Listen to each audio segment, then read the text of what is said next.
Good afternoon, good morning, good evening, everyone, and welcome to this webinar on buying in Portugal, in beautiful sunny Portugal. So I am Emilie Despois. I'm the Chief Marketing Officer for Fine & Country, and I will be your host for this wonderful webinar.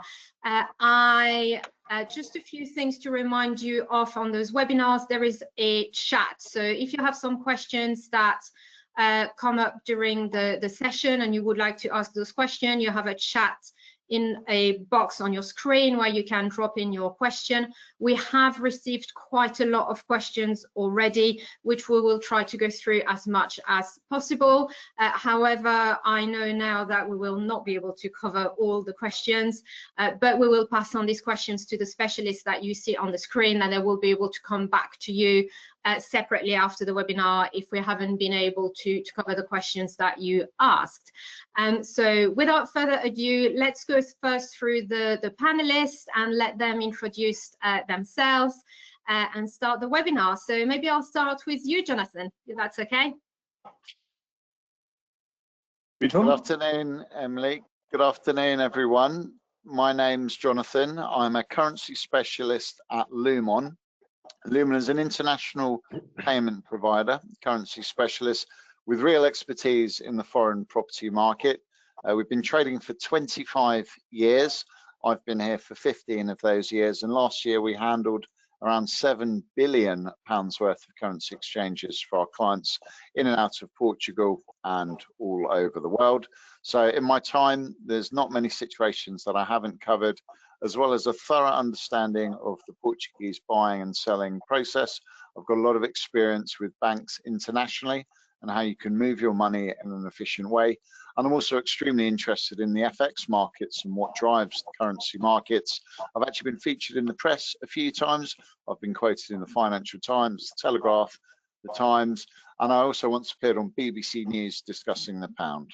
So thank you, Emily, and good to meet you, panel. Looking forward to today. Thank you very much, Jonathan. So you're currency specialists here. Then over to Matthew. Good afternoon, everyone. Lovely to be here. Thanks for the invitation. My name is Matthew Chrisman. I'm a senior partner at Blevins Franks here in Cascais in Portugal. I've worked as a financial planner for 30 years now. And at Blevins Franks, we've been operating in the European Union for 50 years. So we came to the EU in 1975. As a company, we have 23 offices in 7 countries, including the UK, France, Spain, Portugal, Malta, Cyprus, and Monaco. And we work with cross-border tax planning. We work with investment planning in terms of tax-efficient investment planning, retirement planning, and inheritance tax and succession advice as well. Fantastic. Thank you very much, Matthew. Eduardo, over to you. Well, hello everyone. My name is Eduardo Verdelho. Verdelho in Portuguese, if you want to say it correctly. I am a partner at OTS LCCV Lawyers. We are specialized in immigration, real estate, and tax matters. We have more or less 20 years experience and extensive experience with international clients. Fantastic. Thank you very much, Eduardo. And then last but by no means least, Nuno, over to you. Thank you, Emily, and everybody. And it's a pleasure to be here. My name is Nuno. I'm Fine & Country here in Portugal. So what we do is mainly real estate, residential, means we are here to help you finding your home. So it's very easy. We know a lot of the local experience. We work mainly in prime locations such as center of Lisbon, Cascais, and Comporta, and we are ready to help you finding the house or the home or the investment that you think about. Fantastic. Easy. Thank you very much. And then I am delighted to say that at around 4:30, we will be joined by award-winning journalist and documentarian Mariana Van Zeller. Mariana is from Portugal, but knows all the places around the world. She traveled quite a lot, but obviously being Portuguese has a very strong tie to Portugal. Nuno knows her very well and will be interviewing her at around 4:30. So I'm really looking forward to this. But in the meantime, let's go into the details of moving in Portugal. So Nuno, if that's okay, I'll start with you with some of the questions that we received. So first, why do you think Portugal is so attractive to foreigners? Yeah, that's a very good question, because in fact, if you look at the map, Portugal is in the middle of Americas, Africa's, Asia. It's a great, geographically, it's a great spot. This is one of the things. The other thing is that in Portugal, nothing happens. So if you think of a safe place where to choose something, here, even the strikes and the revolutions are with flowers. Means I don't know why, it's an easy place. Sometimes people say, oh, everything lasts a lot in Portugal.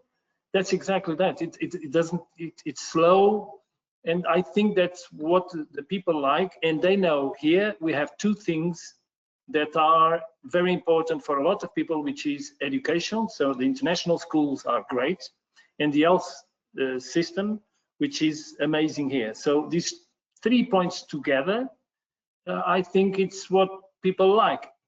Not talking about the climate, not talking about the way the Portuguese welcome foreigners. So these all together makes Portugal have a haven for everybody. So it has been really good. And so do you think that interest has made the prices of the properties increase in Portugal? How are prices reacting to that interest? That's very funny, because sometimes it looks like everyone is in a mini bubble complaining on prices where they are. They don't understand that what happened is that the chains and a lot of things changed in the COVID.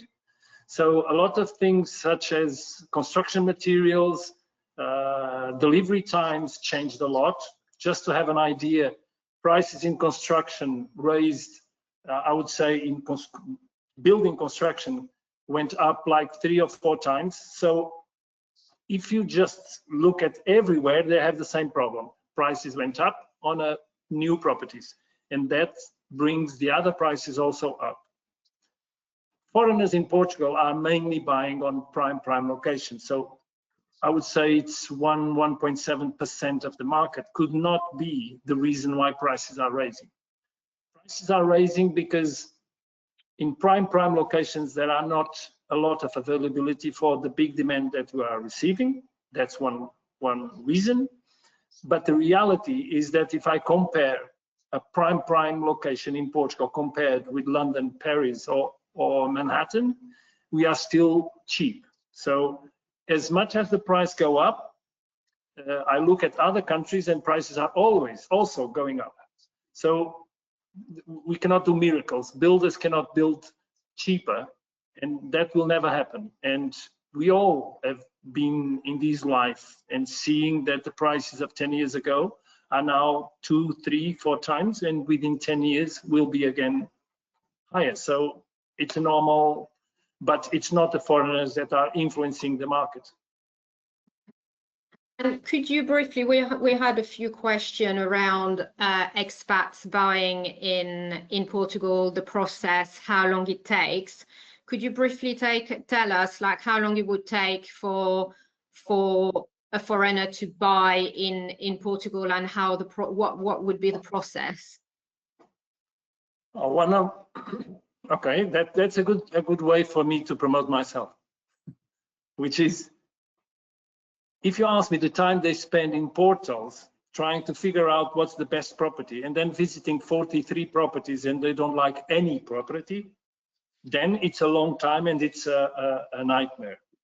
If they trust on somebody and they ask, okay, can you help me selecting, because this is my lifestyle, I want my kids in that school, and what I like is this and that, and I need 4 bedrooms, and I can spend X amount of money. With that simple criteria, and I will use it for 6 months, 2 months, or a year, then it's very easy. So then the process of buying, it's very easy. You just choose the property, and usually the buying process, I'm not talking about buying off plan, because then it's a time scale of the building. In a normal buying, they can do the final deed within 30 days, usually, and the average of the market is they come here, they decide what they want, they close the deal. They should do a reservation while they are preparing the promissory contract. That will be more binding, but they should do a reservation that usually takes 15 days or 30 days to, with a lawyer, prepare and read all the documental part. And after, in the promissory contract, usually they pay about 20%, and then within 60 days, you can do the final deed. So it's a process that will take between 60 and 90 days. That is very, compared to the UK, it is very fast. So it's really, it's really good. Thank you very much, Nuno. Because I'm aware that we've got 15 minutes before Mariana joins us, I will probably carry on with a few questions for you again after Mariana joins us. But then I will move on to Matthew, if that's okay. Matthew, we got a lot of questions around taxes and non-habitual residency as well. So now that the non-habitual residency, I'm going to say NHR for everyone, NHR, which is easier for me to say. Now that NHR has finished, is Portugal still attractive from a tax perspective for entrepreneurs or retirees to move to? Okay, that's a really interesting question. So yes, NHR has finished. However, for entrepreneurs, there is what's being dubbed NHR 2.0, okay, which is basically a tax incentive for entrepreneurs and as well for scientific innovation. So certain entrepreneurs moving to Portugal is actually even more attractive, because if you get this tax regime, then if you draw down from employment income, bank interest, dividends, they're all tax-free in Portugal if they're non-Portuguese, and also capital gains are tax-free. So if you sell UK property or property in France or anywhere else in the EU, there's no tax in Portugal. And very importantly, there's no capital gains on business sales or share sales. So for entrepreneurs, if they got this regime, they could move to Portugal, sell their business and no capital gains tax. Now, clearly that requires advice. And for retirees, yes, NHR's finished, which means that the 10% on pensions is gone. But pension drawdown is taxed at income tax scale rates. However, with the right advice and right planning, you can still draw down from pensions at very low tax with the right planning. So all is not lost with NHR finishing. I think a lot of people will be happy to hear this. Does Portugal offer tax breaks for those wishing to invest in financial instruments such as ISA in the UK? Yes, it does. So Portugal, along with some of its other countries in the EU, they offer tax breaks, capital gains tax shelters around investments similar to UK ISAs, where you can wrap investments and get the gross roll up of income and gains. Tax-free growth, and when you draw down, pay tax at a very low rate. So yes, they are on offer and well used in this country. Super. And another question is, should I make a will in Portugal? Absolutely, you should. If you have assets in Portugal, if you don't have any assets in Portugal, you don't need a will. But most people moving here, they normally buy a property, not everyone, but if you're renting in the assets, it's different. But if you own property or have any assets in Portugal, because Portugal has different heirship rules, it has forced heirship rules upon death, you should have a will, and that will can nominate your law of nationality, not the law of Portugal, which means you can freely dispose of your assets upon death. So a will is essential if you buy property. Right, and so do do you have inheritance tax in Portugal then? Well, good news, no. So no inheritance tax in Portugal. There is a form of stamp duty on inheritance outside the direct family at 10%. But if you're passing assets to your children and you're living in Portugal, there is no inheritance tax. But the devil is in the detail there, because you need to make sure you've left your host country inheritance tax regime. So I mean, I can expand on that a bit later if you want me to, but for certainly UK nationals, you need to have broken that tie with the UK. But if you have, then it's a great place to come retire and stay long term for your children as well. Fantastic. Well, again, a lot of people will be happy to hear this. Although I think that breaking ties with your country of origin is probably quite a tough choice to make. But yeah, expanding on this a bit later would be great. I can expand on that. Yeah. If you can, can you expand now, and then we can. I can expand now. So you know, it's important. You don't have to break all ties. So if we look at the UK as an example, because many of the listeners might be in the UK. In the UK, you don't have to break off ties. You don't get rid of your UK passport. You can always go back. But if you stay away from the UK for more than 10 consecutive tax years, so retiring in Portugal long term, you are under what's called the long-term residency rules. You wouldn't be a long-term resident anymore, which means that upon death, if you stayed away more than 10 years, only those assets sitting in the UK citus assets, would be taxed under UK inheritance tax.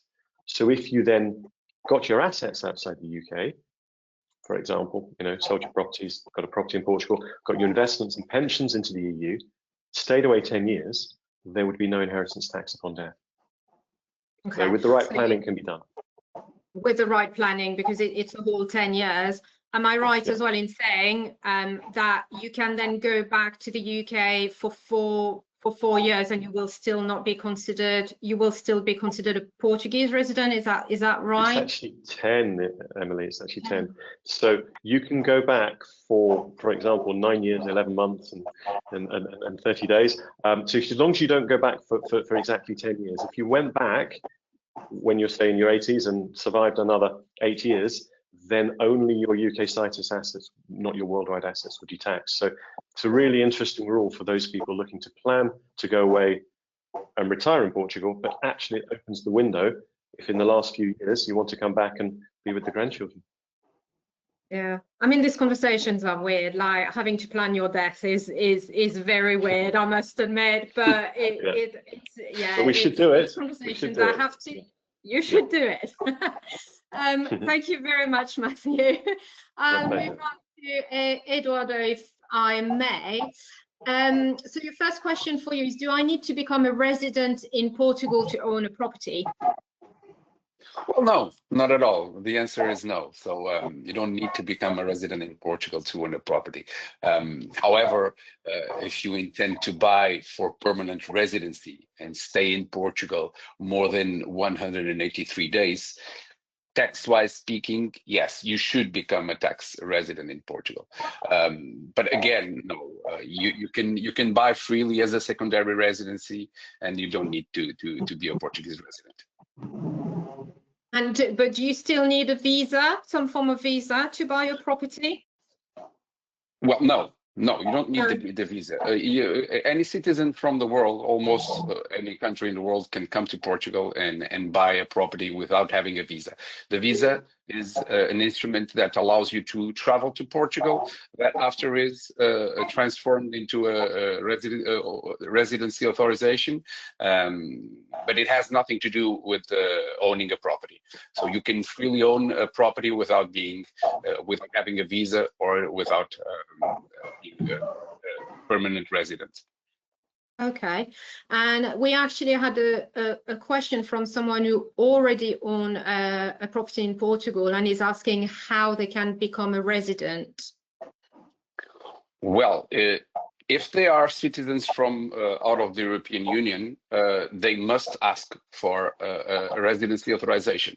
A residency authorization in our days, the request starts in the country of origin, so you need to ask for a specific visa to travel to Portugal.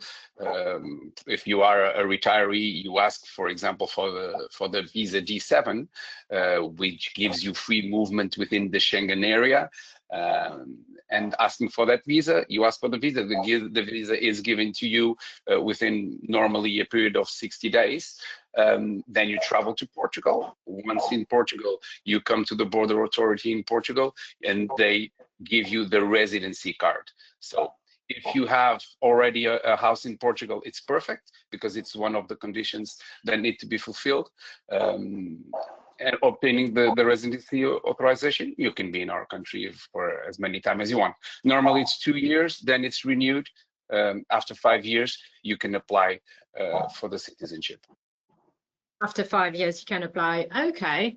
And obviously, we had a lot of questions around the golden visa and real estate purchase. Could you give some information on this and where Portugal is at with the golden visa? Well, the golden visa, the program that we knew kind of ended. Now the golden visa cannot be linked to a real estate. And that's the main problem. Before we could buy a property for 500,000 euros, and we could obtain this golden visa. Nowadays, you can choose. You can make a capital transfer for the acquisitions of investment fund or venture capital funds to the capitalization of companies, or you can create a company in Portugal with a minimum of 10 jobs. So it can't be linked to the real estate acquisition. So other than that, you have under the guise of a business, not directly into real estate. So you need to have a business in Portugal to be able to get Exactly. So, but other than the golden visa, we have a few visas that can be linked to your purchase. You have the D7, which is for retirees, for people that live on their own income, passive incomes, for example, such as rental incomes, dividends. I would say that for investors, the D7 is the most common. Then you have the D8, for example, which is designed for remote professional activity exercise, the so-called digital nomads. So you can work for a company abroad, being in Portugal. Other than that, you have the normal visas for subordinated professional activity, for independent professional activity. I mean, you can, for example, set up a company in Portugal and apply for that visa. And I mean, all these visas, they have advantages. As I said, they give you free movement within the Schengen area, and you can access to the Portuguese nationality health, and as I also said, 5 years after legality, you can apply for the Portuguese citizenship. Those rules may change in the future in relation to the Portuguese citizenship, but for now they're still in place. Thank you very much. Can I just put a question to Eduardo? Yeah. So you said that the golden visa is still possible with investment in venture capital companies or in funds. Yes. Yes. How much they need to invest? Well, 500,000. Okay, so investing 500,000 and 400,000 if it's in a low population density area. Okay, so if they invest in that fund around 400 or 500,000 euros, they still have the golden visa. Yes, absolutely. Incorporated under Portuguese law, of course, with a maturity of at least 5 years and with at least 60% of the investment portfolio in companies with a registered office in Portugal. Great, thank you. You can also invest less. Just to finish, you can also invest less. For example, 250,000 euros.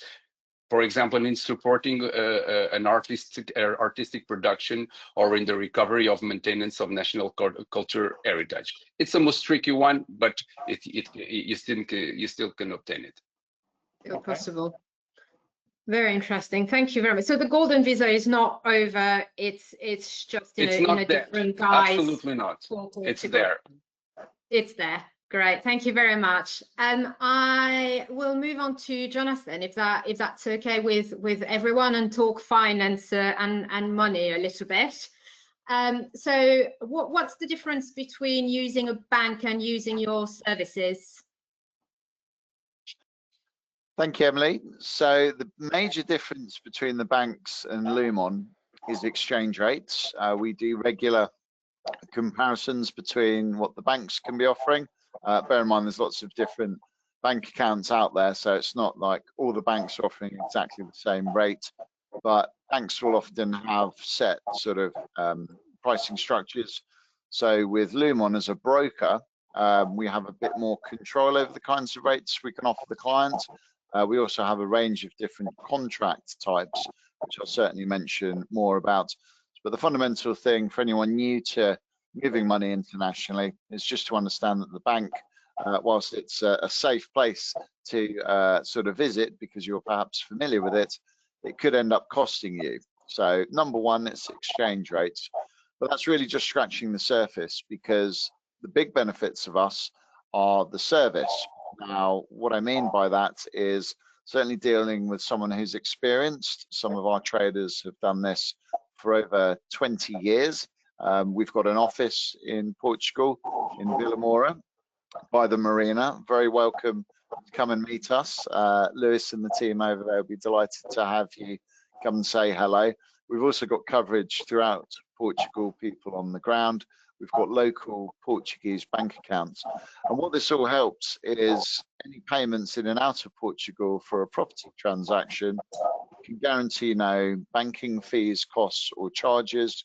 And we can also help to structure the payments. So as Nuno had mentioned, the whole process from start to finish can be talking a good 2-3 months. The whole process from you imagining your dream home in Portugal to completing could be a lot longer. Now, with exchange rates, the rate is changing by the day. If we're talking large sums of money, you know, hundreds of thousands of euros, potentially millions, in a week we can see 1 or 2 cents movement, sometimes a lot more in the FX markets. Over a period of 2 or 3 months, you could be looking at many cents movement. This could be costing you thousands, tens of thousands if it's a large amount in exchange rate fluctuations. So what my team and I will be able to do is to talk through the markets with you, and also to put some tools in place essentially to lock in an exchange rate so you know what you're going to be paying. So in a nutshell, Emily, the benefits here, it's number one, the actual exchange rate, ensuring you get a competitive deal, but then it's help with the payments in terms of structuring that so things don't get too expensive. Thank you very much. I mean, talking about it, as I said, we had another webinar yesterday where we were discussing the movement in currency, and it could literally mean being able to afford a 4-bedroom instead of a 3-bedroom by just locking the currency and making sure that you can afford a certain amount of money. So it's in the grand scheme of thing, it could be swimming pool or no swimming pool in Portugal effectively, which could be a bit different. There's some bad, it's been a tough year for anyone buying the euro because the euro's been much stronger this year. The pound and the US dollar have really been on the back foot. The US dollar has dropped 13% against the euro since the beginning of the year. That doesn't tell the true picture, because actually historically the dollar is still, even at today's rates, quite strong against the euro from some of its much weaker times going much further back. But it's been a tough year for the dollar. It's been a tough year for the pound as well. The pound has dropped about 6% against the euro. So as I said, if you're trying to make your beautiful dreams over in Portugal and buy your beautiful property that Nuno's going to help to introduce you to, and Matthew and Eduardo are going to support you with, you need to understand what that's all going to cost you in advance and make sure you don't get caught out. So we can help to give you some different options in the market to understand what's happening, and say just to control those payments, make sure you're not missing out. Thank you. Jonathan, I don't know if you can see. I think Mariana joined us. I can see her. I think, is it just hello, Mariana? Hi, hello. Good. How are you doing? Good. Am I doing? I can't see myself. Oh, here I go. Okay. There might be a button to turn on the camera. There we go. Oh, hello and welcome. Good. How are you guys doing? Good, good. Thank you for joining us. It's great to have you with us today. Thank you. And what I will do, Mariana, if that's okay, because you have a really good connection with Nuno and you know each other very well, I will pass on the hosting to Nuno, who will interview you, if that's okay. Of course, absolutely. As long as he doesn't ask any questions. Just kidding. How are you, Mariana? Don't be worried. I'll stop Nuno when it needs to be stopped. Thank you, Nuno, How are over you? to you. Very well, obrigada, Nuno. How are you? Very good. Listen, I need to take the opportunity to tell that you are the bravest person I know. And I'm proud to say I know Mariana. So thanks a lot to be with us. Yeah. Thank you, Nuno. Thank you so much. Great. This is the only reason I joined this call is so you could say that. Okay. So one of the things, of course, we want to know your opinion about Portugal and things like that. But I'm pretty sure a lot of people want to know things like, what's your feeling when you hear cut, cameras down? I mean, it's not only my feeling. I think I've taken throughout the years, I've lived in the US for 20 something years, and throughout the years, I've taken a bunch of people to Portugal, my friends from all over the world, and everybody falls in love with Portugal immediately. I mean, what's there not to love? Particularly Cascais, where I'm from, and the Lisbon area, and Comporta, where I spend all my summers. Every time I have friends who've gone every year since every summer have come with me because they travel all around the world and they say they haven't ever experienced something as special as Portugal. Maybe they're just being nice to me, but I don't think so because they come every year. And I don't have a single person who doesn't love the country. And I think it's everything. I mean, there's no beaches like there are in Portugal. Let me start with that. You have like the family beaches in Cascais, but then you also have the wild, beautiful beaches where you can surf and windsurf, and there's just so much to do. Then, I mean, Comporta, I don't know if you've been there, but if you haven't, you all should. It's one of the most beautiful places on earth. You have like the rice paddies with the Atlantic Ocean and the endless beaches, and the most incredible restaurants in the United States and other places that I've traveled to, and I've also traveled extensively throughout the world. You do not find the kind of quality restaurant seafood on the beach. That just is something that doesn't exist at the prices that you have in Portugal and the quality. And that's, I mean, I can go on and on about how special my country is. Great. I had a lot of questions, but you said it all.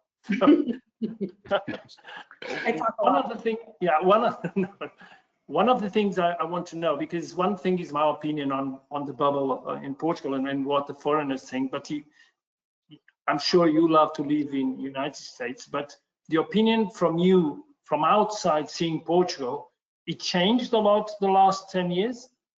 Yeah, but I mean, obviously there are a lot more tourists nowadays than there were before. I kind of, obviously preferred it when there were less tourists, but I don't think it's ruined it. I think in many ways it's become better. It's more accessible.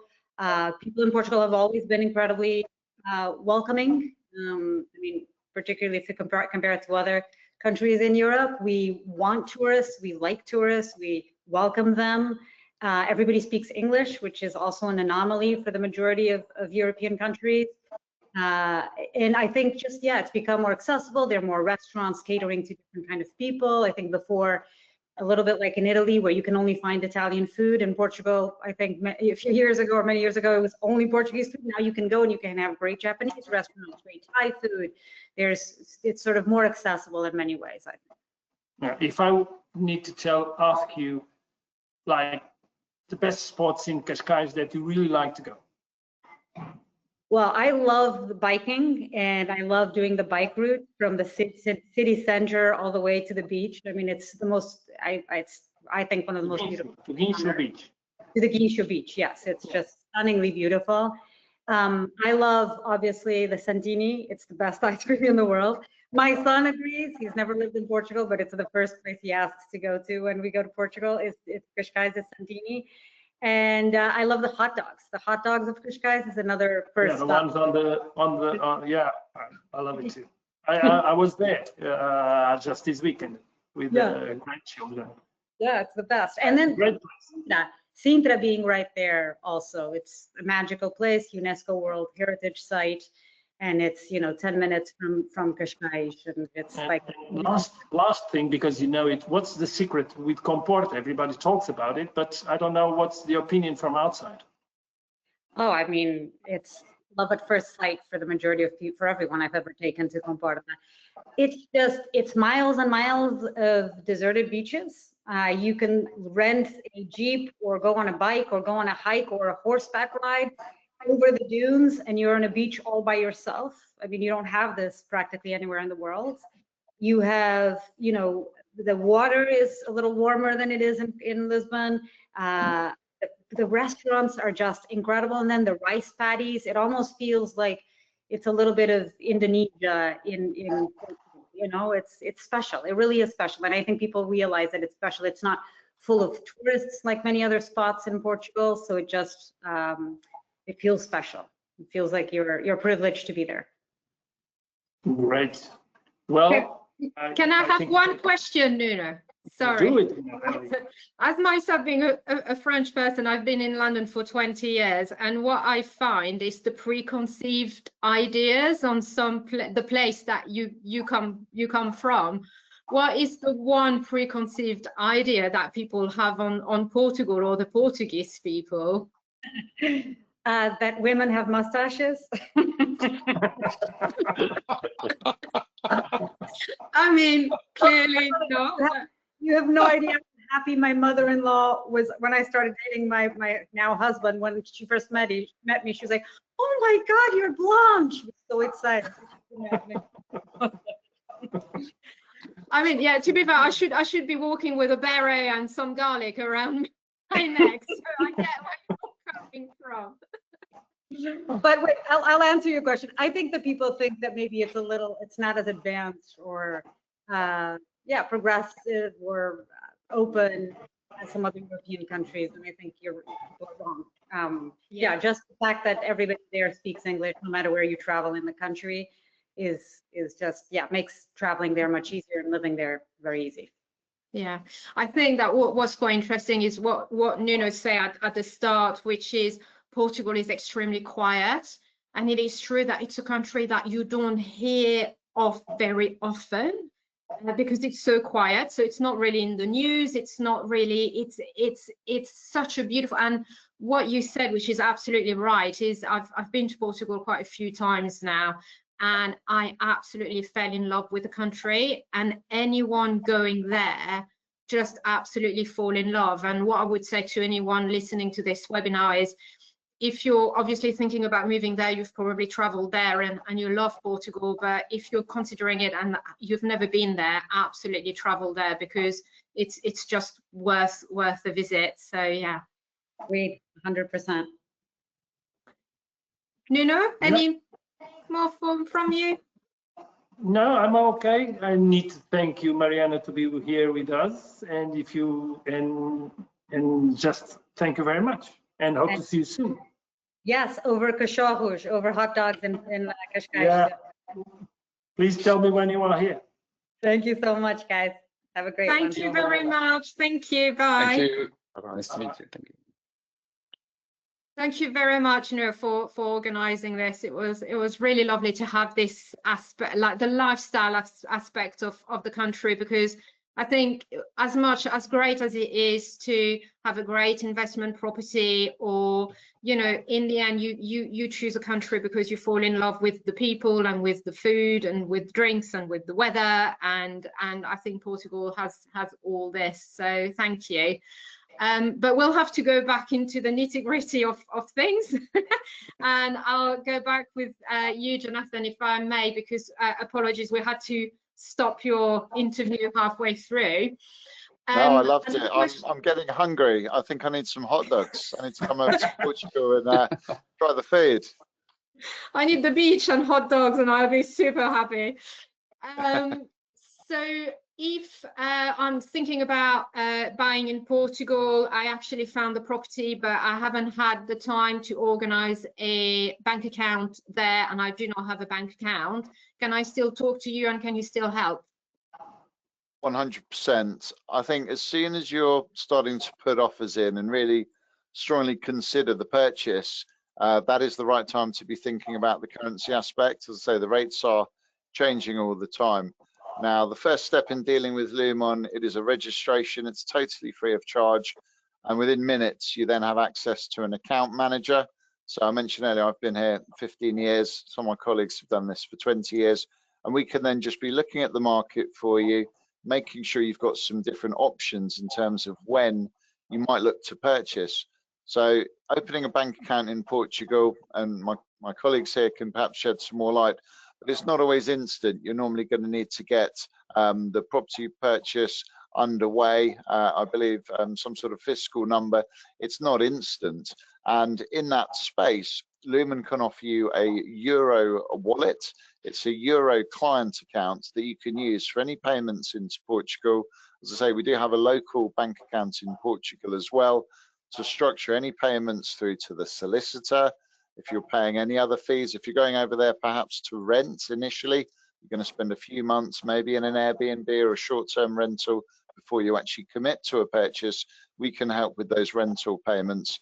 So the Euro wallet that you get access to can be used pretty much like a bank account in terms of any payments you need to make, as I say, for rentals, for a deposit on a property, but also to hold euros until they need to be paid out. So quite a popular option for people understanding their budgets. Again, we said before, this whole process can take 2-3 months. The rates are fluctuating within that period, so you can use the wallet to actually purchase your euros, so you know exactly what the property is going to be costing you, and then you're not, as I say, going to get any nasty surprises if the rates are changing down the line. So really a conversation quite early in the process can be handy, just to understand the different options available to actually buy currency, and then to try and take some of the risk out of the market, so you know what you're going to be committing to. And does it cost anything to open an account and speak to you at this stage? Absolutely not. There's no fees, costs or charges to open an account. There's no transfer fees, transfer costs. Lumon makes money as a business on the difference between the buy and the sell price when we conduct a currency exchange for you, but it's totally transparent. We'll tell you exactly how many euros you're going to get for your currency purchase. That is the exact amount that will then be in your wallet once you've completed the currency purchase. And as I say, there's no additional fees, costs or charges. And again, when we pay into Portugal, we route all our payments through EU-based bank accounts, and we guarantee no receiving fees or charges. If there ever is any sort of hidden costs or anything like that, we can also reimburse clients. So yeah, every cent of what you purchase is your money, and there's no additional fees, costs or charges. Thank you very much. Thank you, Jonathan. Back to Eduardo, if I may, still around taxes. Would you know what annual taxes and other costs are associated with owning a property? Yes, well, honestly, in terms of taxes, the effort is when you buy the property. After that, just because you are an owner, the only and main tax you pay is the IMI. It's the property tax. It's like a municipal tax, and it's not a high amount. This tax is a municipal tax, and it's based on the taxable value of the property. So it's called the VPT. So this taxable value is the value that the Portuguese tax authority assigns to the property for tax purposes. No one really knows how they make this calculation, but the good news are it has nothing to do with the market value. It has nothing to do with the purchase price. It's a low amount, and it's good that it's a low amount because you will pay taxes on it. So for instance, you can be buying a 1 million euros property in Portugal and paying more or less 1,000 euros per year in this municipal tax. Okay, and that tax, I guess, is for resident and non-resident. It's for everyone. If you are an owner in Portugal, you will pay it. Okay, and what about rental properties? Rental properties, it's a good deal in Portugal if you buy a property and then rent it. You can rent out your property, of course. This is a right. This right is linked to the right of property, which is in our constitution. So we should not confuse conventional renting with short-term renting. Okay, the short-term renting requires a special license, which is issued by the municipality. The conventional renting, no, you can rent freely your property. You will pay the tax that you normally pay on the rental income is currently 25% of the benefits. However, that tax can be lower. If you, for example, if you have a contract that is more than 5 years and less than 10 years, this tax comes to 15% instead of 25%. So it's a very good news. It was very recent. We paid 28% on the incomes without any tax benefit because of the contract. But now it can come to 15%, which is good for investors that buy the house and then rent it for years, for 5 to 10 years, for example. Okay. And do you pay capital gains tax when you sell a property in Portugal? Well, yes, absolutely. Well, as you know, the capital gains are the difference between the purchase price and the selling price, with a slightly more complex formula. The taxes are for individuals on 50% of the capital gains, okay? And that amount is subject to a tax rate from 0 to 48%. So it will depend on the tax bracket in which you are placed. Anyway, if you don't have any other incomes in Portugal, rather than this one, there is always an effective tax of more or less 40%. Anyway, you can avoid, and these are the good news. You can avoid these capital gains by reinvesting the entire sale amount in primary and permanent habitation. So this means that if the property is your permanent and primary habitation, you can sell it and buy another one also for primary and permanent habitation. The only thing we need to retain here is that you need to reinvest the entire sale amount. Okay, and you can also avoid paying capital gains, for example, by investing in qualifying financial products such as life insurance, for example. So I think, talk to you, anyone trying to rent or buy or sell a property, talk to Eduardo and he will tell you how much taxes you will need to pay, and will help you as well. So thank you very much. Matthew, over to you, if I may.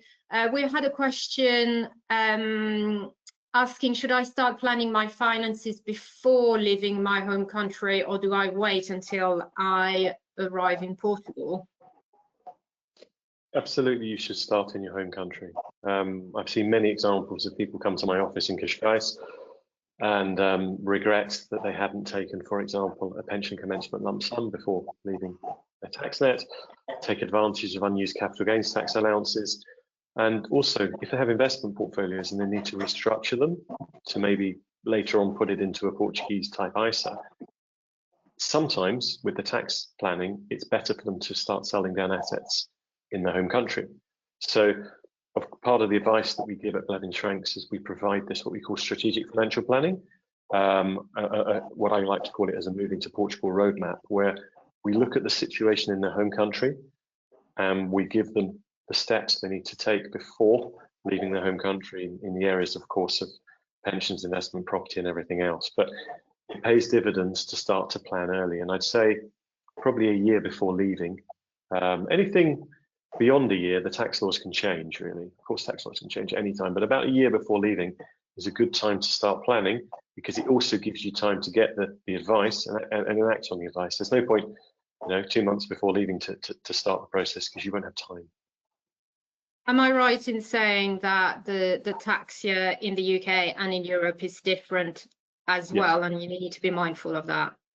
Yes, I mean, the UK, the tax year is obviously the 6th of April to the 5th of April. In Portugal, it's a lot more logical. It's the calendar year. It's the 1st of January to the 31st of December.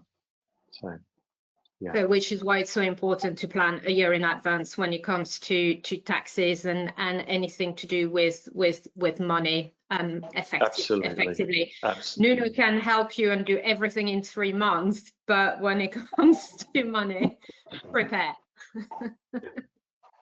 So, yeah. Oh, sorry. We had a couple of questions. We have someone who wished to sell their property for around £2 million in the UK, and they will have approximately 2.5 million euros remaining liquid, and they're asking for tax savings. Can you help give some advice on that? I mean, there's obviously can't give advice without knowing the whole situation, but just a few pointers there. It's the properties in the UK, you said, yeah? Yeah. So look, if people are living in the property in the UK, they should sell it before leaving the UK, because in the UK you have principal private residence relief, where you can sell your principal residence and pay no capital gains tax. If they then move to Portugal and sell it, there could be some capital gains. So the first side of that is that if you plan to sell the UK property, if you can, sell it before you leave, because that's more tax efficient. What's the second part of your question, Emily?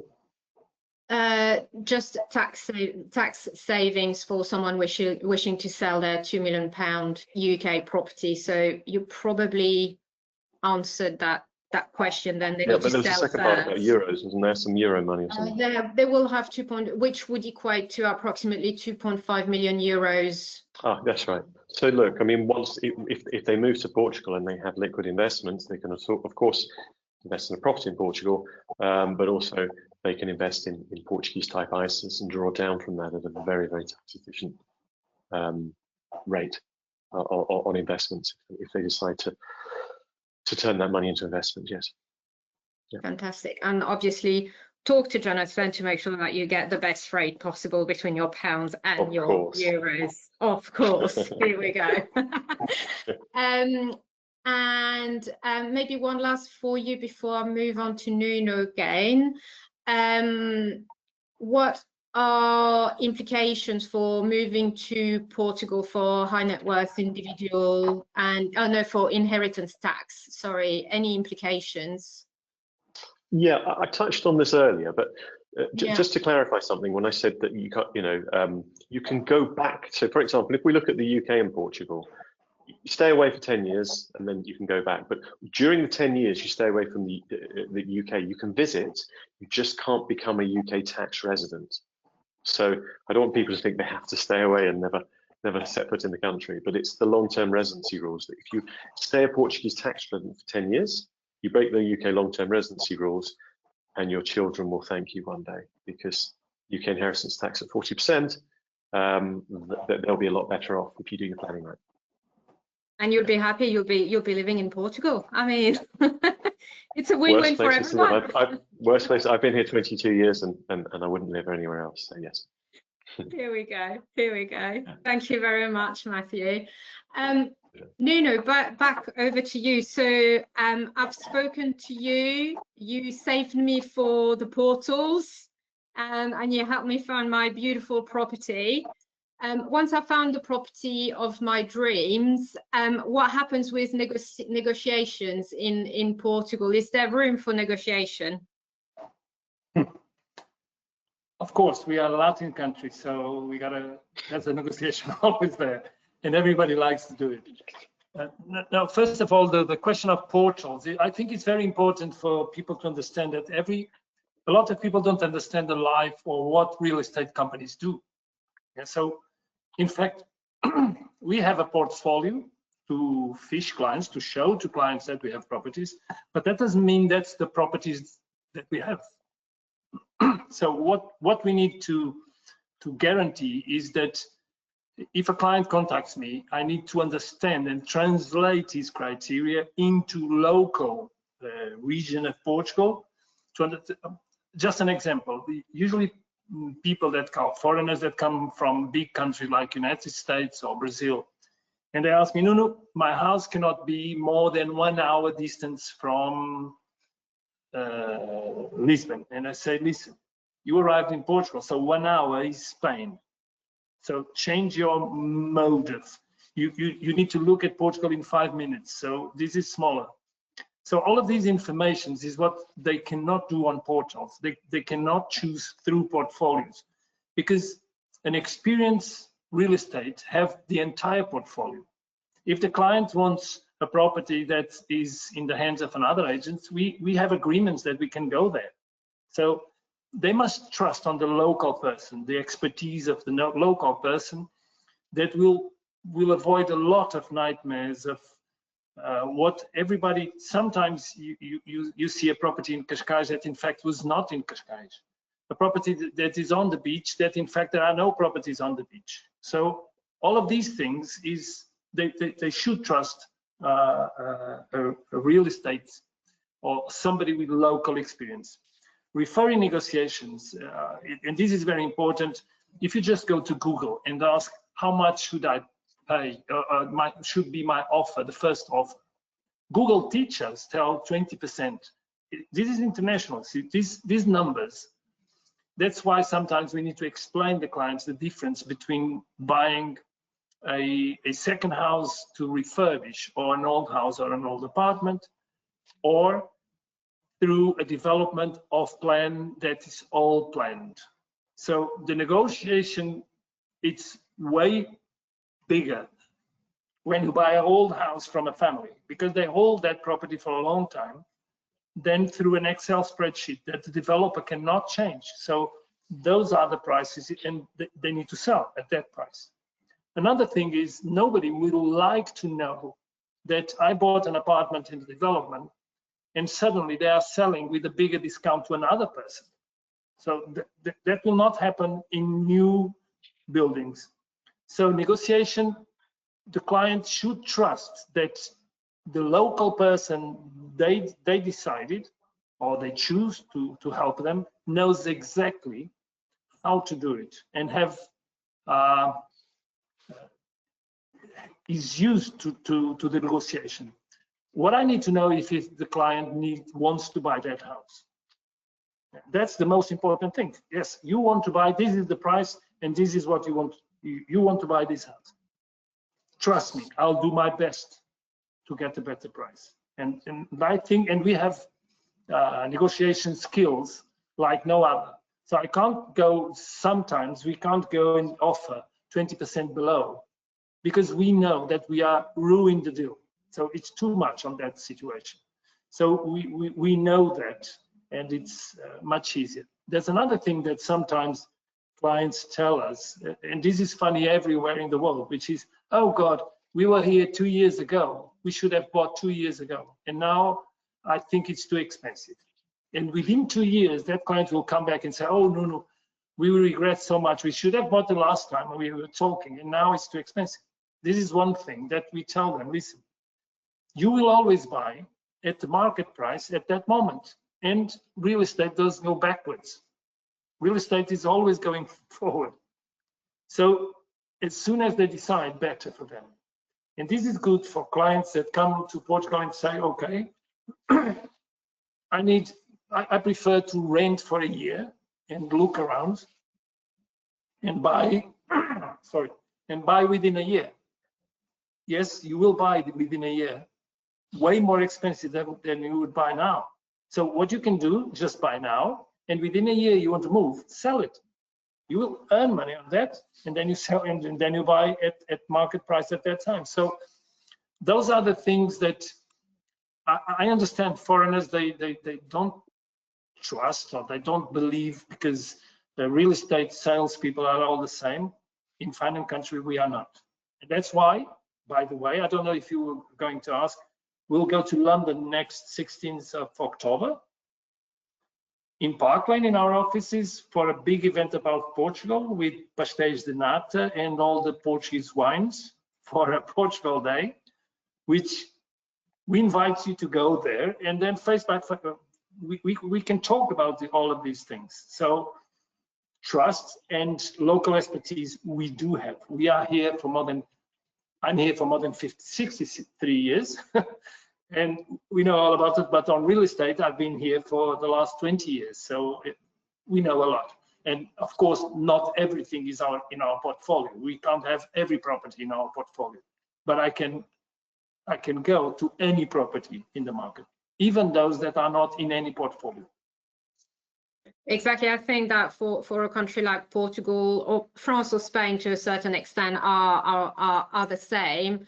It's contacting your local fine and country agent. Even if you don't see the property of your dream with fine and country, you guys will be able to find that property for them and help them get the property of their dreams. So I think the main thing is to contact Nuno, say exactly what you're looking for, and Nuno will do the rest of the work for you. And it's not just on the property. We were talking yesterday as well about the importance of the location and the environment that you want to be in, whether you want to be within an expat environment because your Portuguese might not be that great and you'd rather be in an expat community, or the opposite, you want to be within the Portuguese community and you want to avoid the expat community. And Nuno will know exactly where you should be going, etc. He will be able, I saw, I'm sorry, we won't be able to cover that question today, but questions on schools as well, and English school, and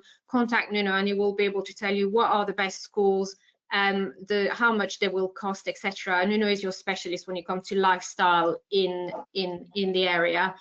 So I'm aware of time. We've gone past the time a little bit, but it was so interesting. Thank you all for joining us. As Nuno mentioned, the Park Lane office in London will open its door from 5 p.m. until 8 p.m. for an evening of buying in Portugal. So anyone in London who wants to join, more than welcome. There will be lovely food, there will be some drinks, and you'll be able to meet Nuno. So here we go. Icing on the cake. Thank you so much, everyone. For anyone listening, we will come back to you with answer to your questions separately. And yeah, thank you. Thank you, Emily, and thank you, everybody. Thank you all. Bye. Thank you, Emily. Bye-bye. Thank you, everyone. Bye-bye. Bye-bye. Bye-bye.